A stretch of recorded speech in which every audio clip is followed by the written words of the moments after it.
Scacchista, stai giocando con un tuo amico online, stai giocando e a un certo punto vuoi chiederti ma quale sarebbe la mossa migliore in questo preciso istante? Allora oggi voglio consigliarti due siti internet che ti potranno dare subito la risposta. Allora il primo si chiama Next Chess Move, ossia la prossima mossa. Tutto quello che devi fare è settare la posizione come preferisci, in base a come sta andando nella tua partita, e a questo punto puoi anche ruotare la scacchiera, fare tante altre cose facendo clic su flip. Se per esempio ti ritrovi col nero e dici ma qual è ora la migliore mossa per me, non ti resta altro che fare clic su calculate next chess move.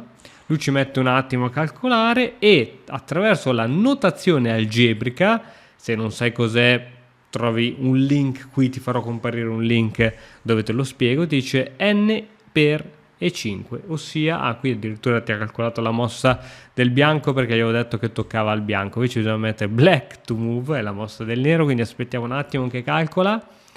E per esempio n era cavallo nella notazione algebrica e questo è nc6, cioè cavallo in c6, qui hai le varie coordinate, sposti il cavallo, questa è la mossa migliore in questa situazione. Chi lo dice? Stockfish 15, uno dei, forse, anzi senza ombra di dubbio, il miglior motore attualmente in circolazione.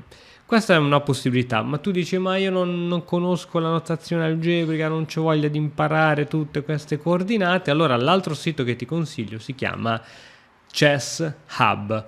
Questa è la scacchiera essenzialmente di Lichess, molto facile da capire. E a questo punto vogliamo ancora una volta chiedere quale sia la mossa migliore. Anche qui non ci basta altro che cliccare su white to move se tocca al bianco o black to move se tocca al nero. Clicchiamo e aspettiamo un attimo.